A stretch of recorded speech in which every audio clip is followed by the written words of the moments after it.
Welcome to the Mostly Traverse City podcast. I'm Julie Franz. And I'm Don Pichet. Each episode, we introduce you to the real treasure of TC, its people. You're invited to get to know the soul of Traverse City, one story at a time. Enjoy the latest episode of the Mostly Traverse City podcast. And here we are, another episode of the Mostly Traverse City podcast. I'm Dr. Don Pichet, and I'm with my dear friend, Tyler Franz. Tyler, you and I have known each other for over a decade. Yeah, 10 years now. Tyler, welcome to the Mostly Traverse City podcast. I'm super excited about this. One of the blessings about what I get to do in real life is serve this community.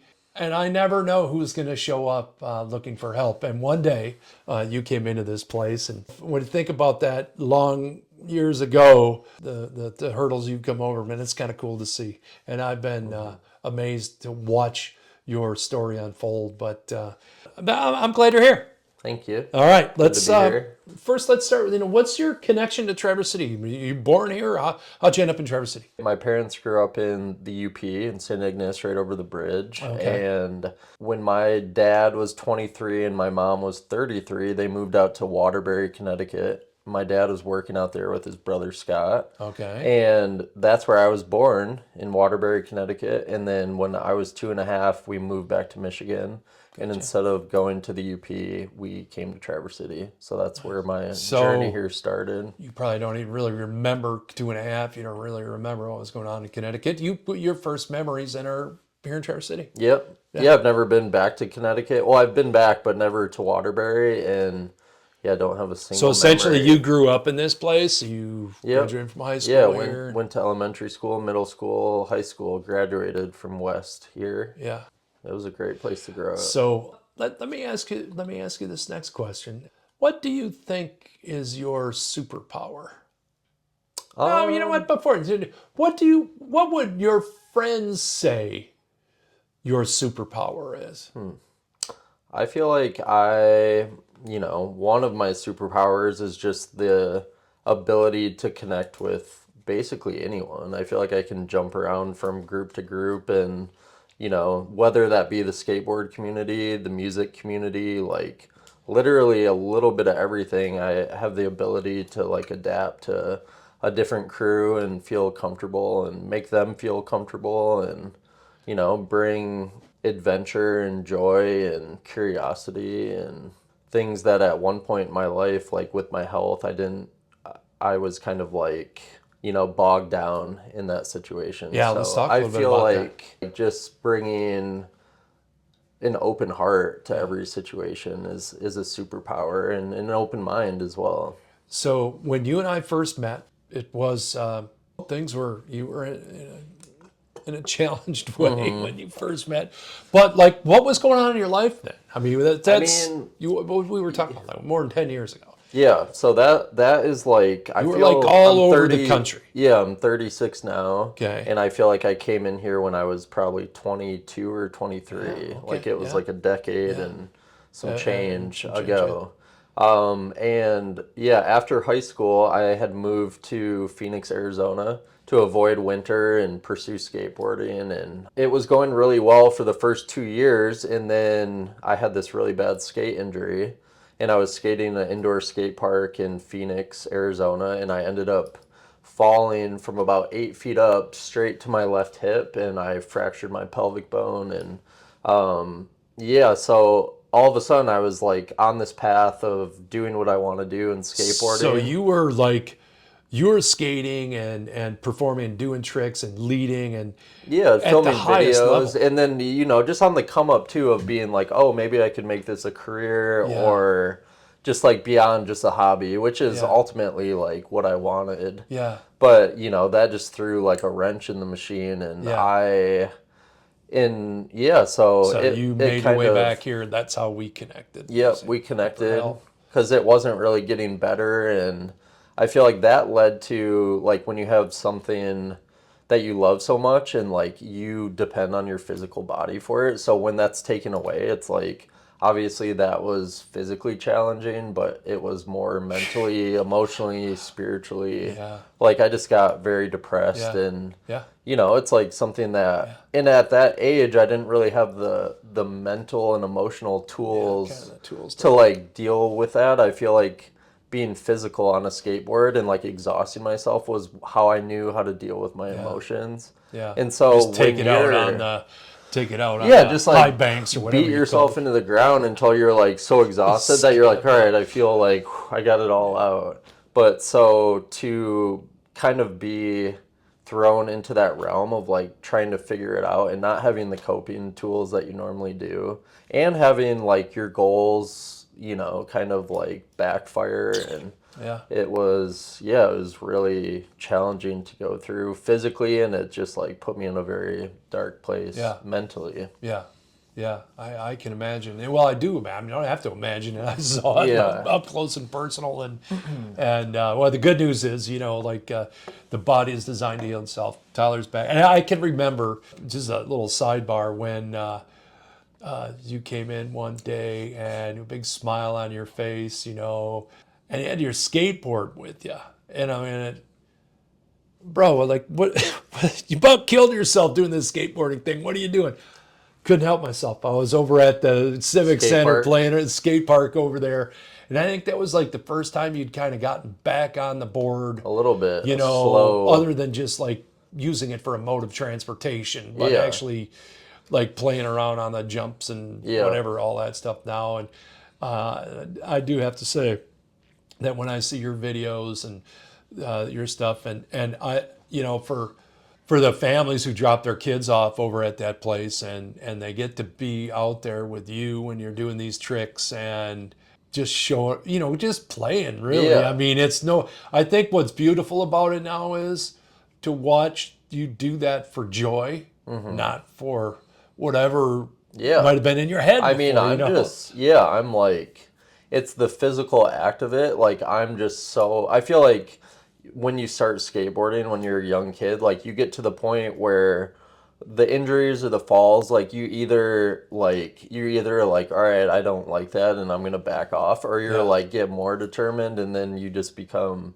I have 50 friends in my life that are still in their almost 40 years old, and they're still skating just because it like, it makes life feel worth it. It's such an amazing feeling, and I'm just fully obsessed with it. It's like beyond skateboarding myself. Like I wake up at 7 in the morning and I check Thrasher magazine. I'm like always watching skating. I'm thinking about tricks that I want to try at what Yeah. spots. Like, so, if I go and try a trick and I don't land it, like I'm losing sleep that night just thinking Yeah. about going back and trying it. And anybody who gets to the level of excellence, like, and it's never perfection. It's just always excellence. That's a whole nother story. We could do a talk about the pursuit of could. perfection and how to build a nut house. Yeah, but self-torture, yeah, basically. But what you bring to this community, what I see when I drive by that place and I see you up there, and kids are listening to you and they know who you are somehow.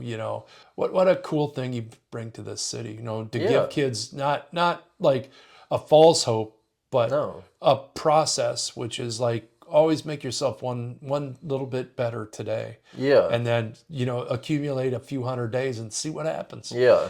And I just think that's what a gift you bring to the community that you had to learn the hard way Yeah. by maybe your own, I don't want to say dreams, maybe they were Hollywood dreams, maybe Yeah. of what was really, well, And this your is just goals- brother to brother. You're making a hell of a lot more impact with the lives that you're touching in that space than you probably would having your picture on an advertisement for some trucks or whatever you call Yeah. it. You know what I'm saying? Yeah. I mean, at the end of the day. Yeah. So, I think it's mean- pretty cool. And to see where you were to where you are now. And now, like, it's not just that part of it. It's not just that you can skate, because I think you believing in yourself has given you other opportunities and other things that you love and are good at. And now you're sharing those with the world. I mean, you have photography Yep. thing. I have my own photography business and work at the local music venue called the Alluvion. Yeah. And yeah, so I shoot live music, I shoot weddings, I shoot family photos, I shoot a lot of wildlife on my free time, and then ultimately will sell prints of that, lots of birds. How did you learn about photography then? Well, that goes back to skateboarding Yes, as well, yeah, because when I Because was the only reason when you're I doing was stuff is living, somebody could take a picture of it, right? Yeah. Or a video or whatever. yeah, pretty much. Especially if you're trying something that's like really scary and you're Yeah. like, you're filming for a part. You're like, I'm not doing this unless it's getting Yeah, documented, documented. basically. If I'm gonna lose my finger or something like this, I want it to be to good Yeah, use. yeah, I want there to be footage of me losing my finger. But okay, so I picked up photography because when I was in Arizona, 19 years old, this was before I had come back and like had that bad injury. I was like, wasn't doing anything but skating. My whole life was skating there. I had no money. I was like, I didn't even care. I had enough money to eat, and like I would just crash at friends' houses, and that was okay. It's not like, it's kind of like a bum life, but you're just like a lot of people who pursue skateboarding like start at a very like low, path like that. Not low, So but you step just one. like do what you got to do. And so there would come minor injuries where you're hurt for a month, but you're out there and you don't have another job, and so you want to keep going out skating with your friends, but you're hurt and you don't want to just sit there. So I'm like, I'm gonna get a little camera. I think I just started with like my iPhone, Yeah. and just shooting photos and like doing different sort of apps that kind of make them look like film, or just getting a little interested in the visual aspect of Yeah. it. And then eventually getting my first like real film camera, so I learned to shoot photos on film. Yeah. And then from there it was like getting my first digital camera, and just never stopping, just like with skating, just becoming like, just do it like Just different tricks. yeah, just do it every single day. And then, over the years, it turned into, working certain jobs, construction jobs like flooring, framing, and then having photo gigs plugged in here and there. Yeah. And then eventually getting so sick of those jobs. I'm like, I'm skateboarding 5 days a week and I'm doing construction 5 days a week. I'm like, my body is like destroyed. Yeah. And so I feel like that inspired me to like really try for this photo stuff. Yeah. And, now it's been about 4 years, and that's what I do full time. And Yeah. I've made a career out of it, which, yeah, it feels great to like, just with skating, it's like you pick this thing up that you have no, when I got my first skateboard, when I got my first camera, it's like I didn't go to How do you school use this for thing? photography. It's Yeah. just you kind of put thousands of hours in it until, I mean, you didn't spend, like $75,000 to get a degree in photography? no, self-taught. Interesting. Maybe there's a lesson there too, eh? Yeah. Yeah, That I'm you not don't need sure. to go to I'm not college. sure a lot of people want to hear that lesson, but that's don't another know. story for another day. But I went to college for half a semester and I was like, I'm out. yeah, I just feel like the things that I enjoed to do were, no, there's a time and a place for everything. But I think, well, that's another topic. Maybe how many kids are just kind of funneled into that funnel, but that's not the right funnel for them. Yeah. Maybe. I mean, even for me, I just like, the reason I went in the first place is just because of societal family pressure, and just feel like it's like the right thing to do. Even like when people ask you, or you just want to be able to say like, I'm going to college, but it didn't, So it wasn't the path for me. Traverse City's home for you. You could be anywhere. I mean, I got these skate park. You could take pictures anywhere. You could. Why are you still here? Why are you still in Traverse City? I feel like this is like a classic story for anyone who grew up here, like in Michigan in general, but especially northern Michigan. It's just, this is obviously a very special place. The water, the landscape, like the community. And so I feel like that's a big part of it for me. Like whenever I was living in Arizona, I would just miss home.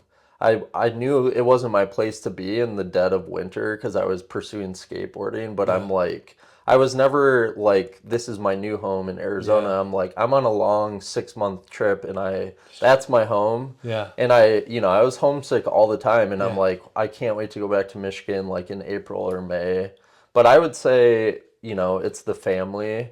It's my friends here. Like my mom lives here, my dad lives back in the UP. Yeah. But I have my sister and her husband and my 2 nieces, and so it's being close to family. It's really just, I feel like my favorite part about here is just, it's just the water and the trees and the forests and the fact that we have like, it's not like we have a big city, but we have enough city to be like engulfed around people. Yeah. But then you can go out 15 minutes away and you sit in the middle of the Yeah. woods and you can't like hear a single thing except Yeah. a cricket. And so I feel like that, especially as I've gotten older, like that combo is really important to me. I live in the city, but I spend a lot of time in nature, and like that's very healing for me. And that's one of the things. That's one of the reasons I wanted to chat with you, because I've watched you through this whole journey. Where when I first met you, everything was done on the stage. Do you know what I mean? Like, Yeah. there's a crowd waiting for me to flip a double half burnt whatever. Yeah. And now I see, especially with some of the going out to nature stuff and you taking pictures of stuff. It's amazing. What a balance that's been created, but you can still love both. You know what I mean? You don't have to give up one for the other. And I think that, And it's like, it gives me like the balance that gives me is when I used to get hurt skateboarding, I didn't have anything to do yeah, you just outside sit of there it. and So I'm rot. just like, I'm Yeah. just like, wow, I'm just like, I'm doing really well when I'm skateboarding, and then when I'm hurt and I can't skate, I'm just depressed and like don't feel like I have a purpose. But Yeah. now it's like now I get hurt like last year, like I still go through injuries. I hurt my knee last year. I'm like a little meniscus tear. I couldn't bike, I couldn't walk, but so I bought a kayak. Yeah. And like I made it work, and then I ended up taking my camera on the kayak and I'm like, instead of being in the woods shooting photos, I'm shooting photos on like the Boardman Lake of loons, and Yeah. and so just have gotten better at adapting, and That's what it all just comes down to. finding, and that's like, that's a different way of getting exercise too, and just being out there and not being able to really walk on my knee, but like Yeah. I'm still just like, I feel like I'm getting that energy out that I need, and I'm doing something else in the meantime that helps me focus. Yeah, well, it's cool, and it's cool to watch your journey. It's cool to watch how you've poured back into this community. A lot of the lessons you learned here as a kid, took them out, refined them, and brought them back, and that's really cool. Let me ask you one other question before we wrap up. Someone's new to Traverse City, brand new to Traverse City, just moved to town.